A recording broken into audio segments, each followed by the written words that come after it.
several years ago. It really, the actors are portraying what's written in that. So it's actually verbatim from that. So let's watch this portion. If I can make this work.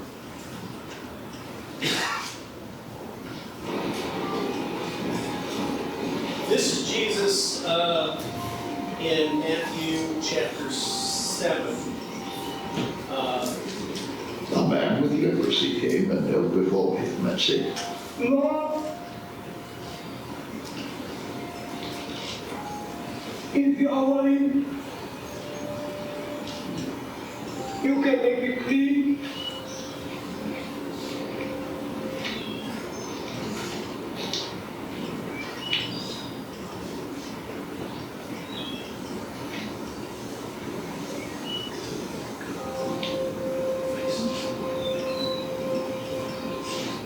Jesus reached out his hand and touched the man. I am willing. He said, Be clean. immediately he was cured of his leprosy.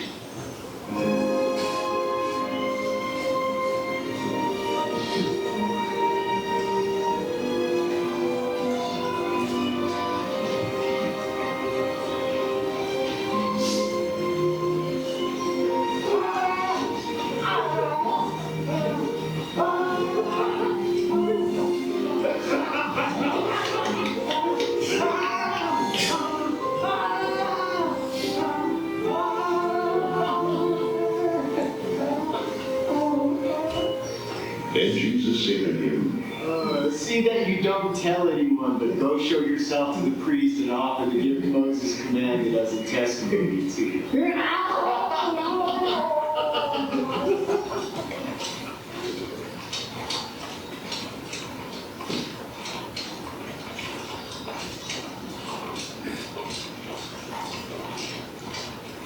When Jesus had entered Capernaum, a centurion came to him asking for help.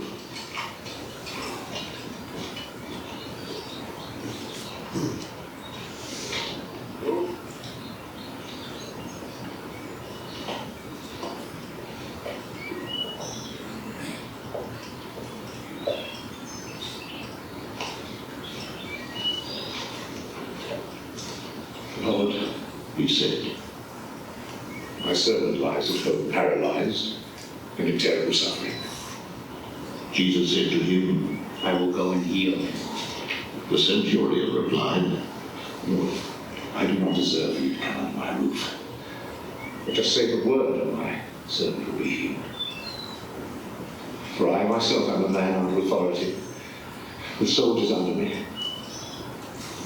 I tell this one go and he goes. That one come and he comes.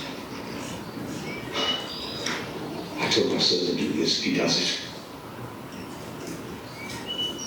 When Jesus heard this, he was astonished and said to those following him, I tell you the truth, I have not found anyone in Israel with such great faith.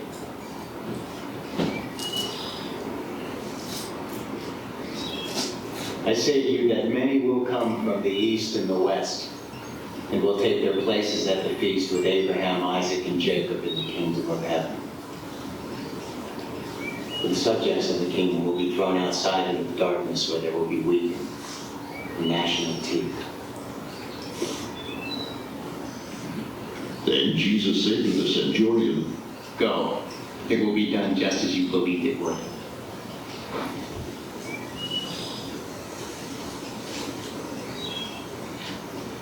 and his servant was healed at that very hour.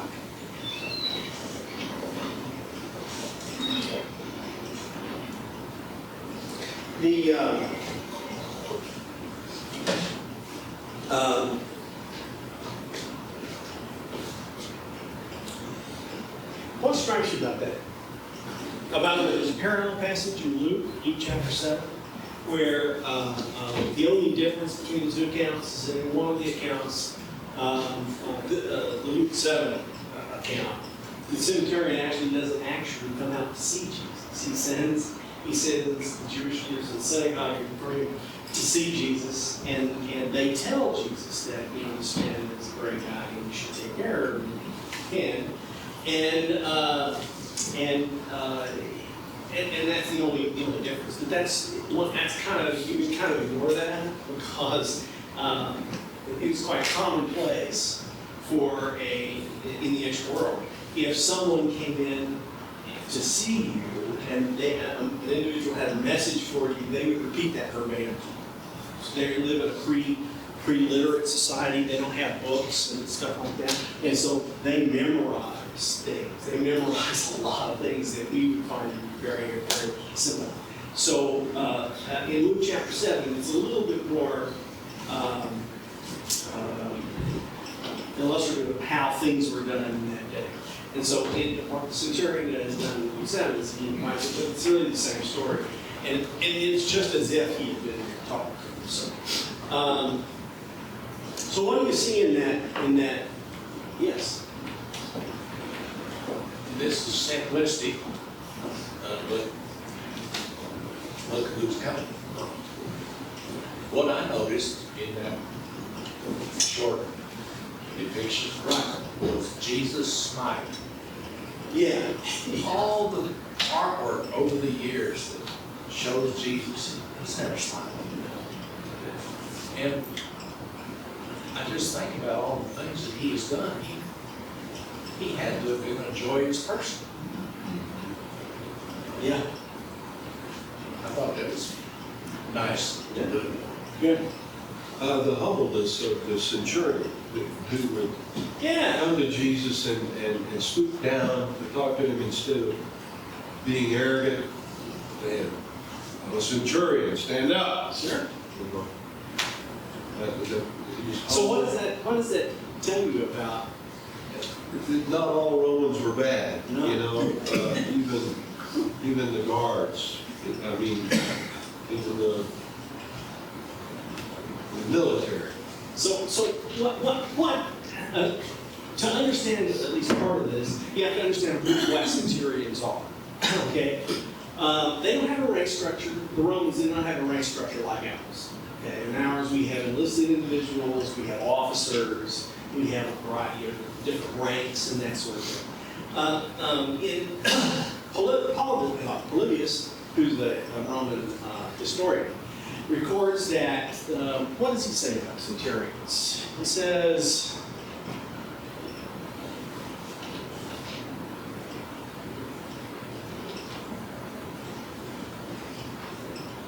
the ancient Roman historian Polybius noted that the centurions were chosen by merit, and were remarkable not so much for their daring courage and valor, although those qualities were important, as for their deliberation, consistency, and strength of mind. Regarding these centurions, he wrote, they must not be so much venturesome seekers after danger as men who can command, steady in action, and reliable.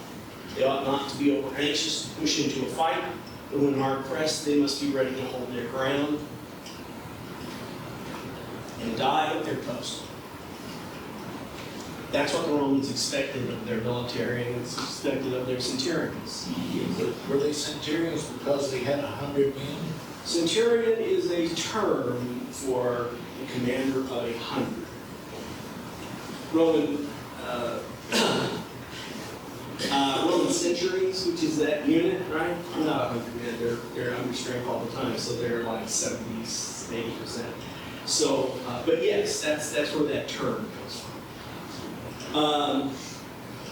Centurions are not in Palestine, in Judea at the time. There are no Roman legions based in Judea.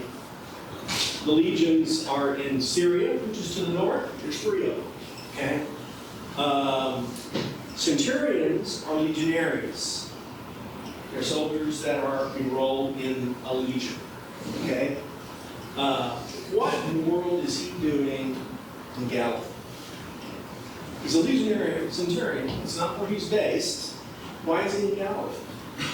Galilee, I think, was a pretty well-known hotbed for resistance of the Roman occupation.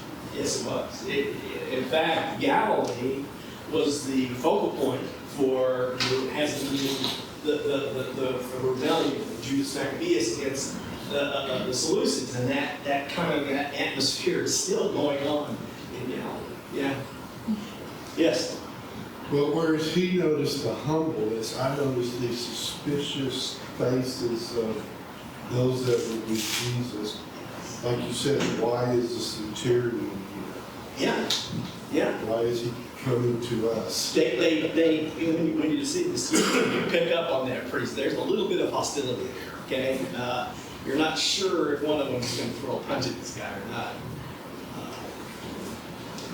But in any case, yes. Another thing that I think is so striking is the faithfulness of some people. I mean, the guy with leprosy, Mm-hmm. he knew Jesus could heal him. Yes. And then you've got a Gentile. Yes. You've got a Gentile coming to Jesus. And not particularly friendly to Right. But and then in the contrast is the Jewish leaders. Yeah. Oh, yeah. I mean, it's just such a stark contrast where so many common people seem to believe in Jesus and would see the miracle and would glorify God, and the Jewish leaders would see it and help say yes. So it's quite good. That's what power will do to you. Yeah, I think he had done it as his reconnaissance. He had looked for and heard about Jesus and his power. Oh, yeah. Oh, yeah. So he wasn't afraid to go find the source of his power and to ask him. In the passage in Luke, it points out that the Jewish leaders of the synagogue in that local area said, this guy is okay. He's built this synagogue. He's done some cool stuff. I mean, he really has a heart for the God of Abraham, Isaac, and Jacob, and they're trying to persuade Jesus to help this guy out. We could have been called a God-fearer, but wasn't there? Yeah. Didn't go all the way. One of the things that at this time frame, the Roman pagan religion, the Olympian gods are dying.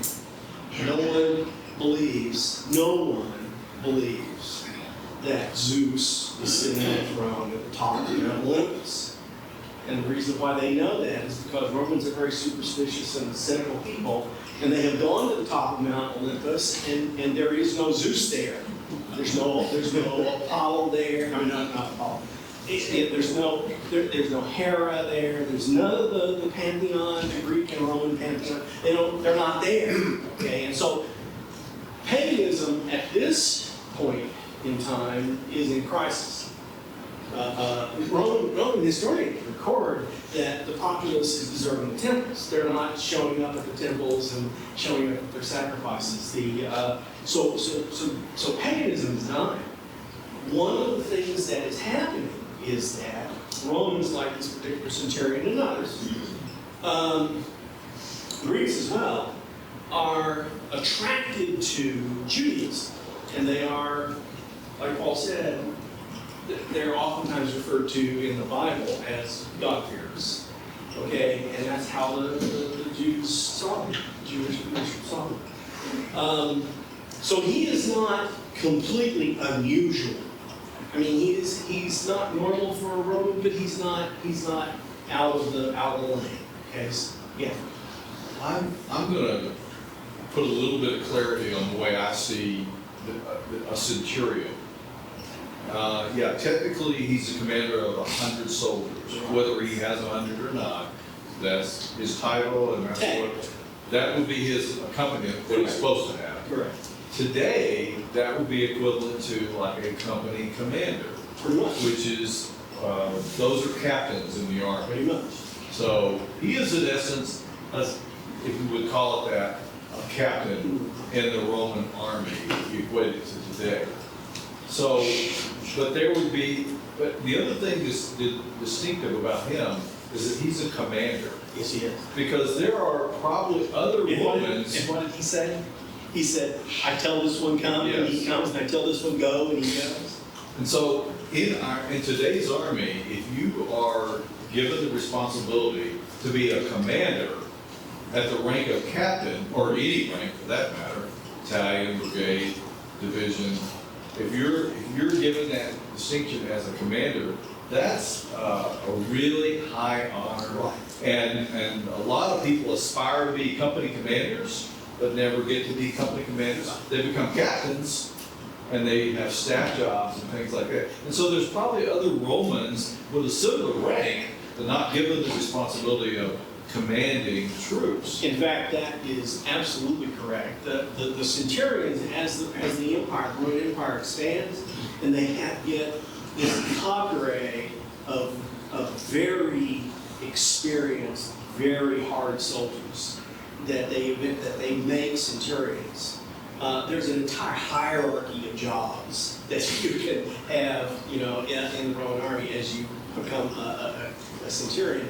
You're right, centurions are oftentimes logistics guys. They're oftentimes transport guys. They're, for instance, in this particular case, it's quite likely because the only units of the Roman army in Judea are auxiliaries. Okay, auxiliaries are units that are recruited among peoples like the Thracians and Gauls and other. They're not Roman citizens. They're uniformed like Romans, and they perform similar functions. But the legionaries are the backbone of the Roman army.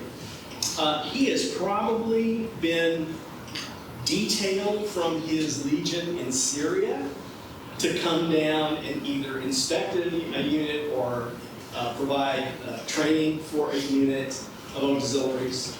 And they also do administrative tasks. So centurions don't necessarily do military tasks, but they're oftentimes part of the staff of the local governor.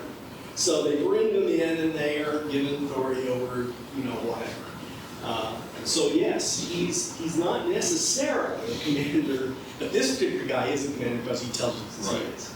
So now that we kind of understand he's like a company commander, captain, whatever, well, having been a company commander twice, I understand and that you have to be very careful in everything you say and the things you do, and people watch you, and so therefore, what he did was way out of the norm. Now, you said he may not have been the only one that was like that, but he was the only one that Jesus had ever seen like that. Sure. So, I think he had watched Jesus, seen Jesus, and I think without a doubt he was a true believer. Oh yeah. And I think he's very unusual, to be frank with you.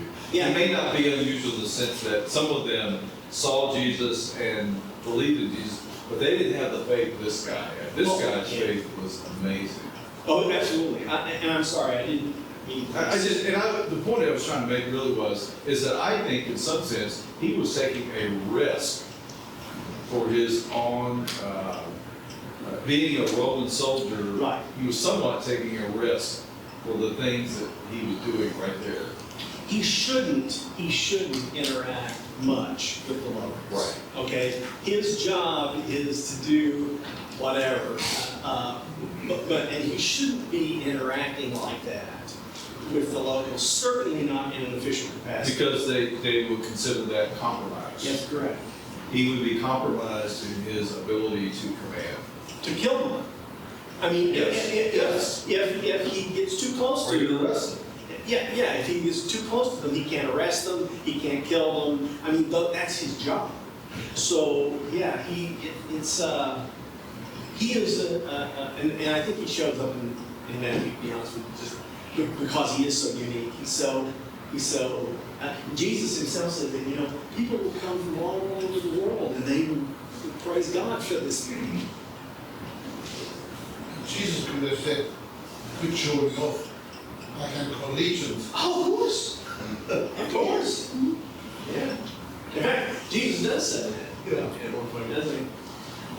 Yes. I was just going to say what strikes me in the scene, maybe it's something that's not there because I don't know how you could have portrayed it, but of course, know that Jesus, gave signs, and that was critical, but elsewhere it referred to Jesus as speaking with authority, no one Yes. speaks like he does. Yeah. There was some ineffable quality, at least from our perspective, some ineffable quality that drew people. He had the signs to back up that authority, but that authority, clearly the centurion recognized. Oh, yeah. that authority. He alludes to it. Oh, yeah. Oh, yeah. Yes. My comment is a little bit different vein, but I thought, especially with the leper, Jesus was celebrating with him. Oh, sure. He felt such great joy in sharing in that joy. And it's the same with us. When we worship him or when we find great joy in things, he's just as joyous as we are. And I think that's lovely. Yeah. I'm glad they don't treat that. We get the idea, I guess, somehow that God is the cause of killjoy. He doesn't particularly, he's all-knowing, all whatever, but he's not. God, he wants to interact with us. I love the word delight in that. He delights in us. Yeah. So this guy is here in Galilee and he meets Jesus.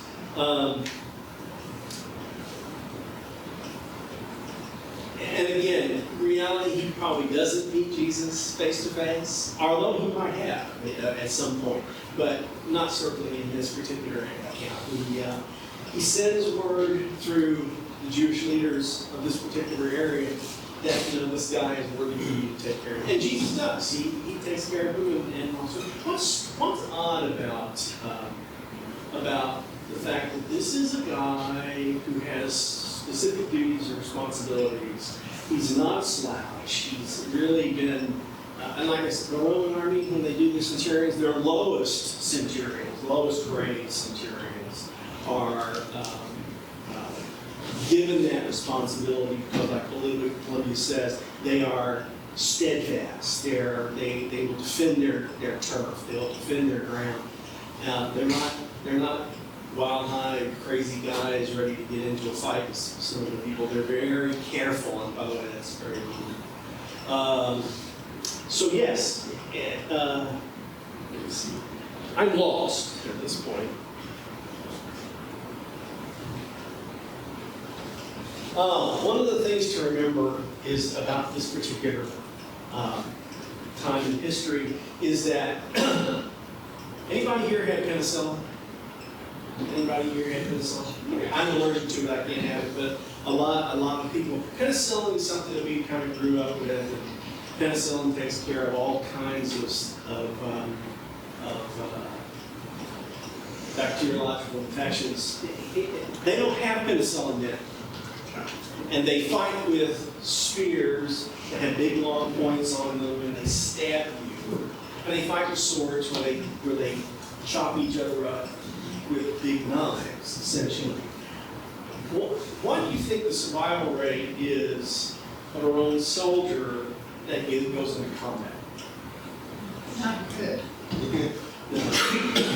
No, the mortality rate for wounds in battle is very high. And these are long service soldiers who've been around for a long time and they have survived. Okay? And by being survivors, they gain rank and as you say, they move up through command positions. And through the Legion, you move up to a certain point. At the top is a guy, they call him the Primus Pilus. He is the first spear. He is the lead centurion of the Legion. Okay. I don't know if this guy would be a Primus Pilus or not, but what happens is once you get to that job at the top, you have to go into something else.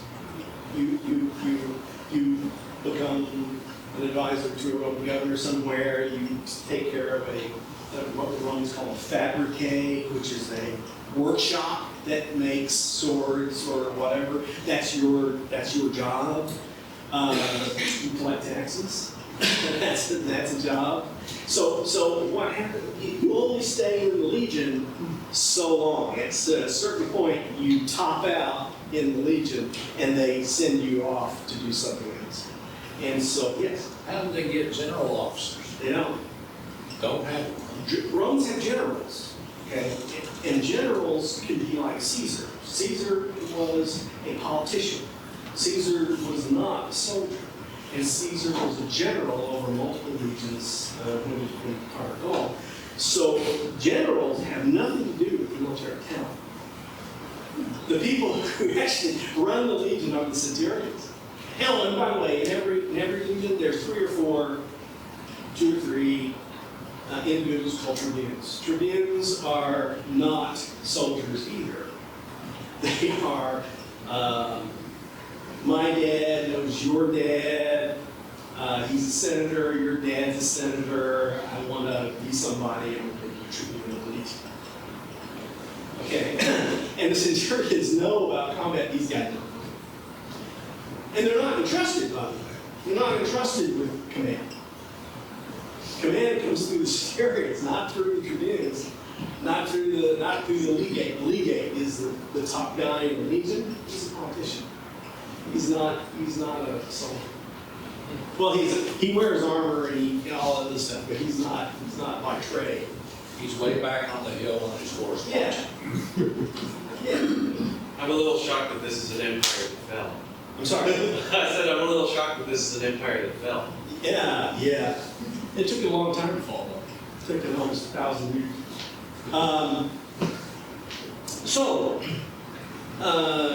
Judea at the time. The culture, and you see part of it in this particular film and in the accounts of the Bible. At the bottom, it's like a layer cake. At the bottom, you have various, in the portions of the Middle East where this takes place, and the stuff in the Bible takes place. At the bottom, you have poor farmers. They're just, and you have artisans as well, but the bulk are poor farmers. These are just dirt farmers, and they are,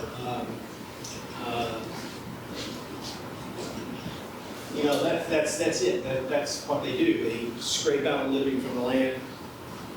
On the top of this, like on a layer cake, somebody was talking about the Judas Maccabeus and the Hasmonean rebellions in Galilee. That was caused by a Greek king by the name of Antiochus IV, Epiphanes. Antiochus IV, he names himself Epiphanes because he claims that he's wiser and smarter than everybody else.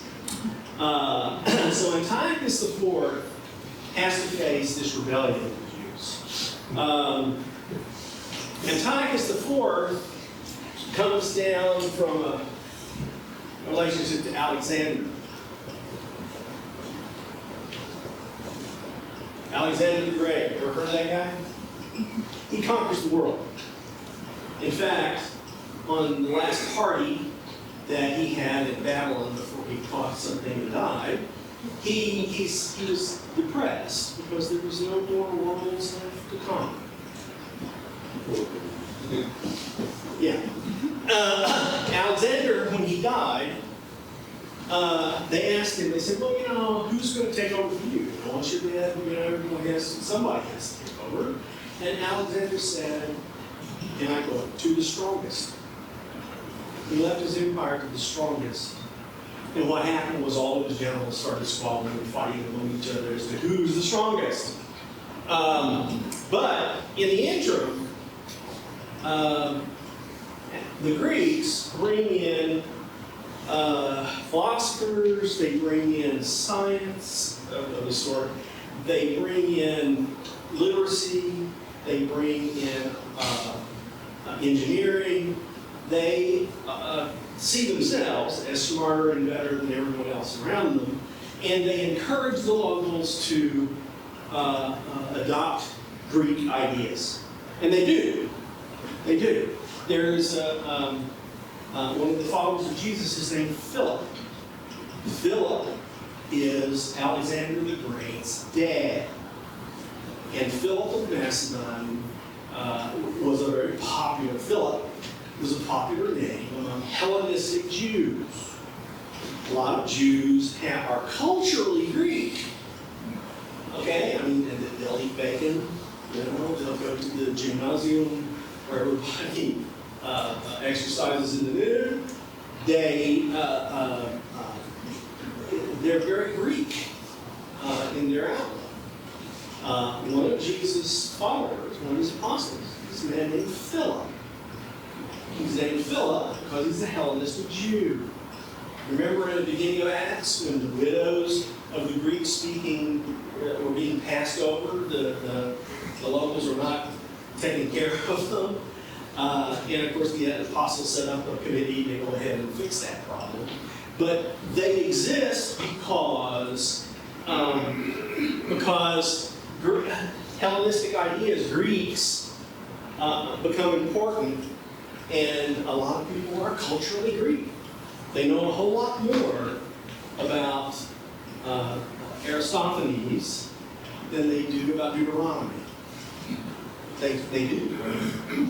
And on top of this, at the very top are Romans. By the way, the Greeks, that's how the Greeks get to be really, really important. That's how Koine Greek get to be the standard language that the New Testament was written in. It's because Jews have adopted a lot of Greek ideas.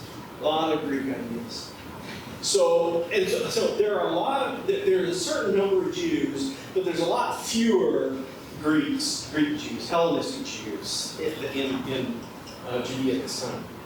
Romans, there's a teeny tiny thin veneer. I mean, hardly any. There's a few. Cornelius is one.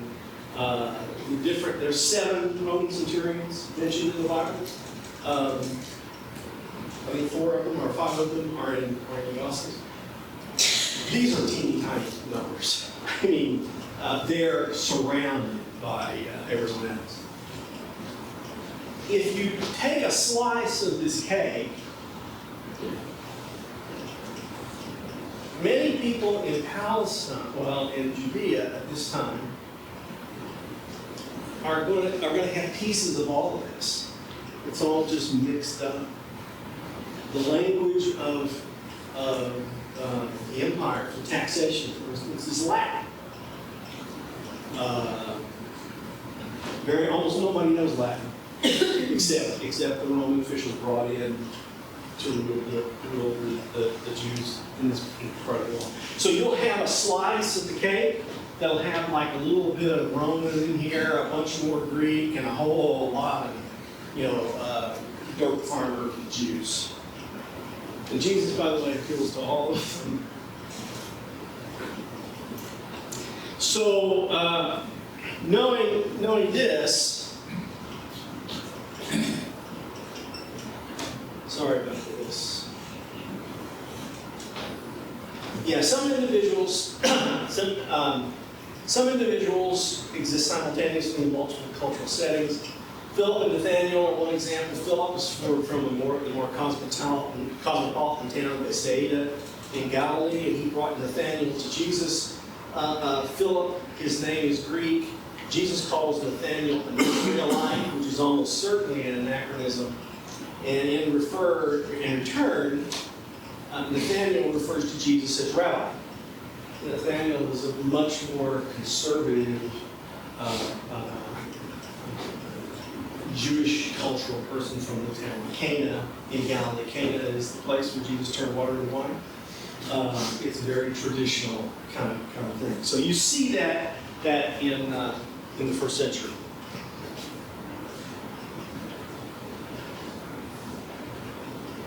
Okay. Infant mortality at the time, it's a brutal time to be alive. Infant mortality is incredibly high. If you survived to age 12, you would probably survive to be in your 50s or 60s. Okay? But you got to get past 12. When I was deployed one time, I went to a museum in a town called Mainord in Turkey, an insular. And there were dozens of little sarcophagus. They were marble in their car when they're about this. And their sarcophaguses that were for infants. And there was tons of them in this place. So infant mortality is huge. It's huge, and it's something. By the way, even simple things like penicillin, infant mortality, things like that we take for granted or relatively low, was not the case then. It's just not the case then. Women oftentimes died in childbirth. That happened all the time. It was not anything unusual. That was the way the world was then.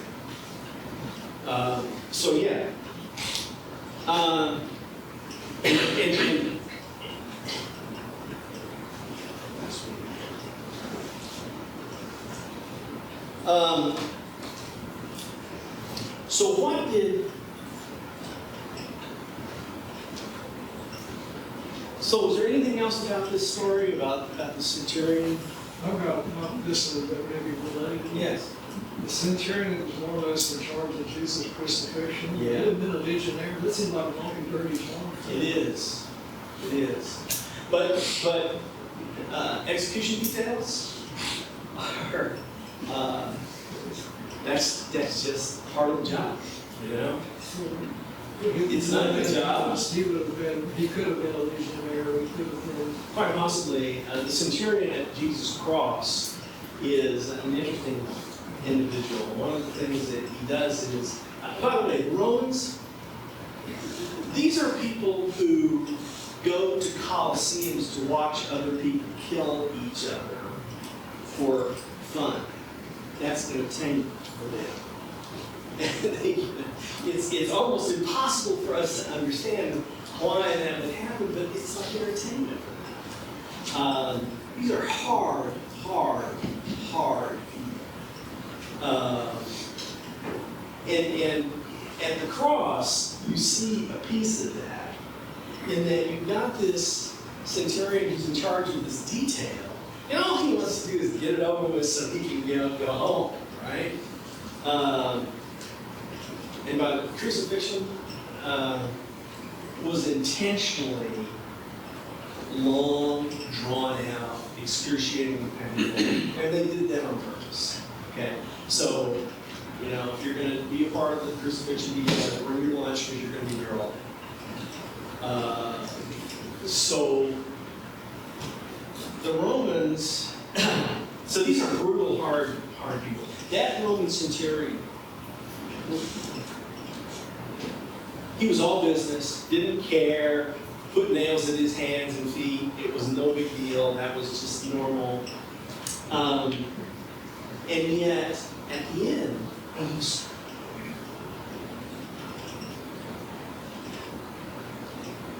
when he saw how Jesus died, and these are people who see people die all the time.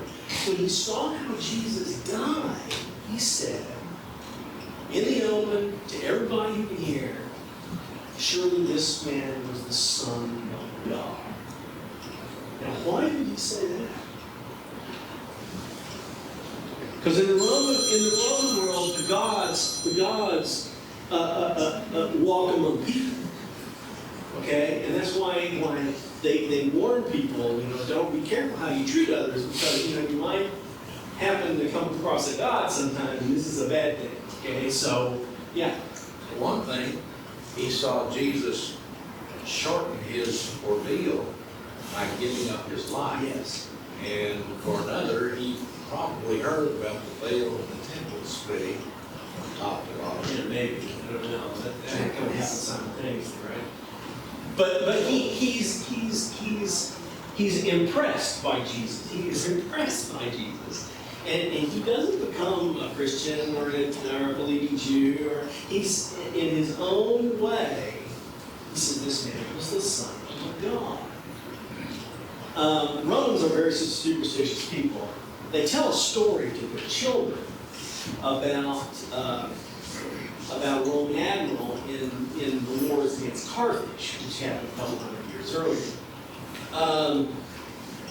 There's a Roman admiral. He's on his boat. He has what's called augurs, and augurs are a Roman official whose job it is to see the future.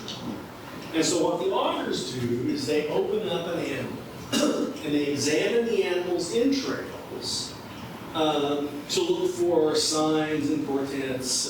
They're very superstitious people, okay? So the augur comes up to see the animal and he says, the seas are getting a little rough. And he says, General, the chickens, the sacred chickens, are not eating. and they had sacred chickens, and they're in their little, chicken cages. And that's supposed to mean, things are bad because the chickens aren't eating. And the animal loses his temper, and he grabs the cage, this particular cage, and he throws it overboard, and he says, if they won't eat, then let them drink. Of course, a hurricane pops up, and it drives the entire Roman fleet onto the rocks. Everyone is dead, except a few people who might have gotten away. Generally speaking, the entire fleet is gone. Okay, Romans tell this story, and they tell the story to their children. And what do you think the moral of the story is? What for chickens on They're sacred chickens now, okay? Don't fool with the gods. You fool with the gods will destroy you. Okay? And Romans teach their children these things. That Roman centurion at the foot of that cross is saying, God help us. You should have been part of this. Yeah. Because that was going on. And the lightning bolts and all this. He's saying, may the gods help us because we have done something really bad. We killed God. This is bad. This is very, very bad. Okay? So we see these people, and these people are acting very, very typically Roman, very typically Jewish. I like what you said about picking up on the fact that everybody else is unhappy the centurion shows up, which is true. I mean, they are getting ready to throw down because he's not supposed to be there, and they don't want him there. So yeah. I'm going to go back to my notes. I'm sorry. I can't memorize everything.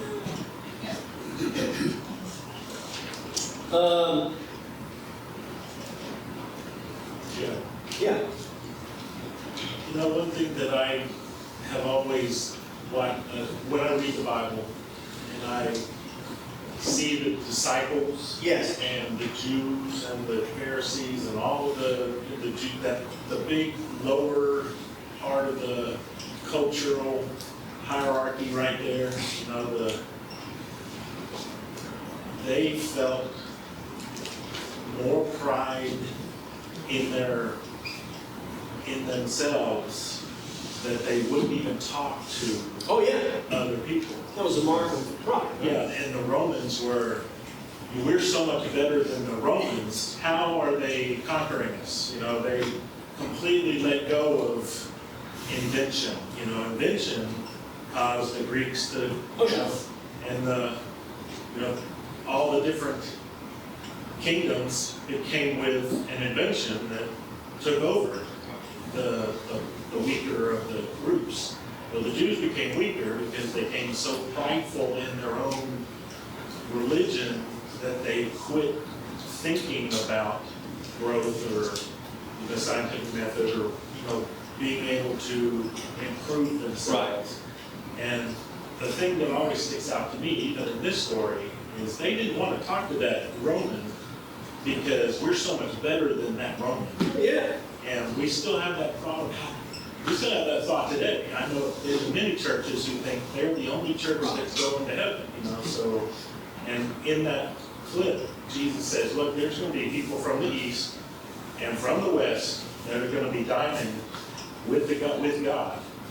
And before he lets you in. That's right, before he lets you in. Right. So that stuck out to me, that he's saying, hey, look, you know, you might think you're all that a bag of chips, but really, this is not going to be the way God chooses his followers. Mm-hmm. So, no, really, that's a very important thing to remember, because what we're talking about is Jesus is talking there about who is acceptable to God. You know? And the fact that he's and of course the Roman recognizes that. Remember, what does the centurion say? He says, you don't have to come to my house, because I know how tough it is. Because number one, I'm not worthy. But number two, I know what that means. Okay? If you come to my house, they're going to give you a ton of garbage. Okay? And so you don't have to come to my house. All you have to do is say the word, and it'll be okay. That's. And of course, yes. Both of these situations is an unclean situation. And Now, a Jew, of what do you mean course, by that? the leper was unclean. And so if you were part of being a good Jew, you would not associate with that. Yes. And you wouldn't associate with a Gentile. And what you did sure couldn't go into his house. No. What did Jesus' followers do when he approached the leper? What do they do? They don't go with him. They don't want to go anywhere near that guy. Covered their faces. Yeah. Didn't want to breathe his air. Yep. And of course, if you, and I'd like to see another one, you know, Hansen's disease is something that we have antibiotics that can take care of. Now, we don't have very many of those anymore. They did. You do in India too, I correspond with Yes. some little Bible school people. They got to us one little church, and it was strictly lepers, because they can't mix. So yeah, the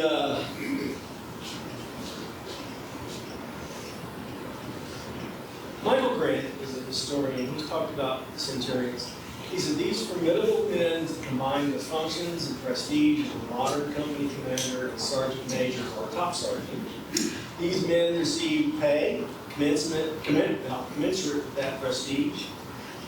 Grant says, that is to say, the lowest grade centurion received nearly 17 times as much as an ordinary legionary, and the highest grade was paid 4 times that much again. So people at the top of the Roman centurion, of the Roman command structure, were making some serious money. Your ordinary legionary, not so much.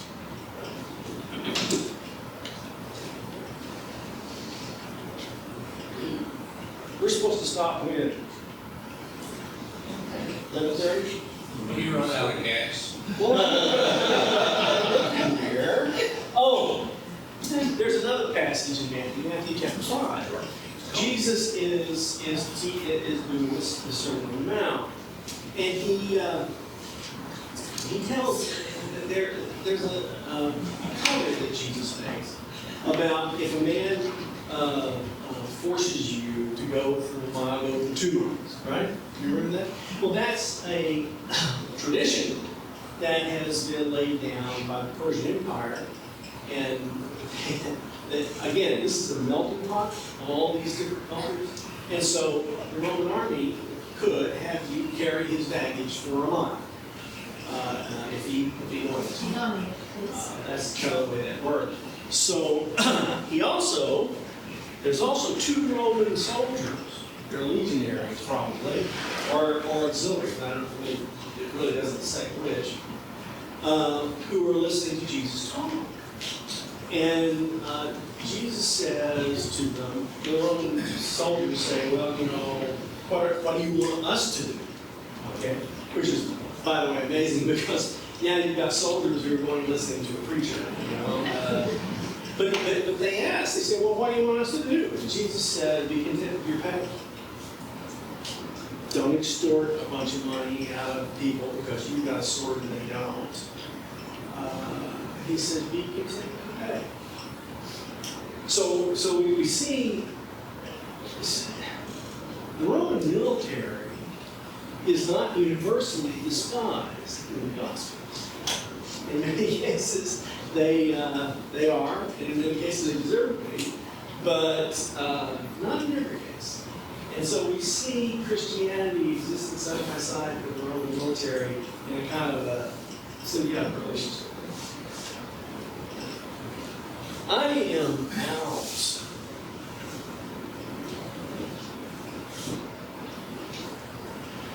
So, what is our response to the things that this Roman soldier did? What do you think should be our response?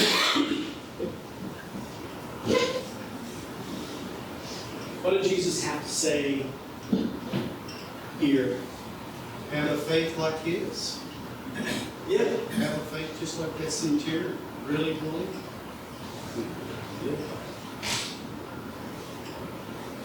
Yeah, it's His faith didn't consist only of belief. He did something. oh yeah. He and what's the deal with the servant? Why would a man of that kind of prestige or that kind of bother his servant? Probably like a family member too. By the way, when they talk about Cornelius and his entire household, the household isn't mom, dad, and kids. The household is the servants that are hanging on, his a junior officer that he has, taking care of those. I mean, his household is everything in that. And of course, they're all baptized, which leads you to wonder just how. Well, I don't want to get into that because it'd be way too late. But I mean, it's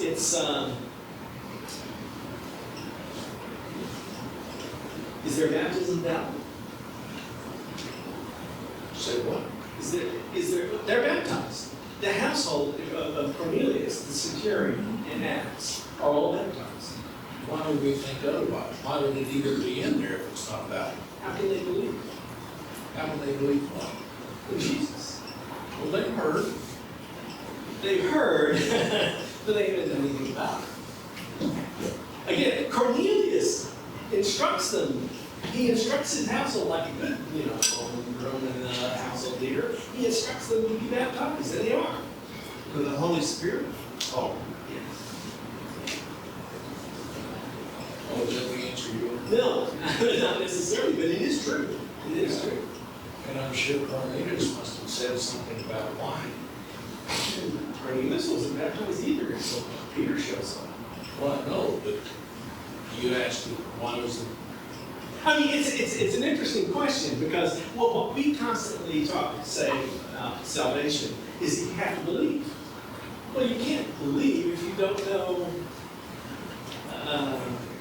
what time You don't have to know a lot.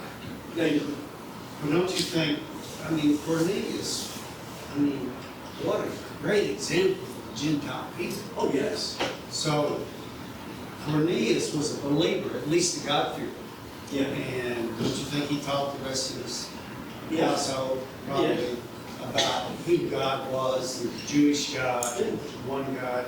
I think they were probably a lot more educated than the average Gentile fan. Probably true. Greek is the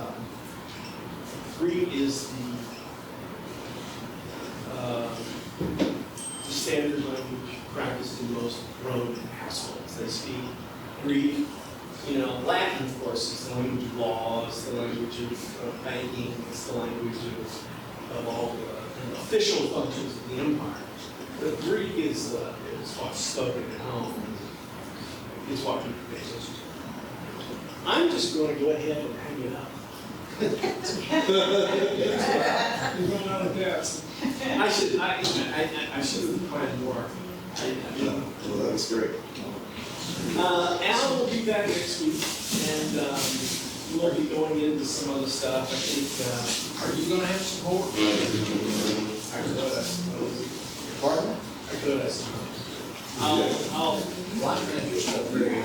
Yes. Thank you.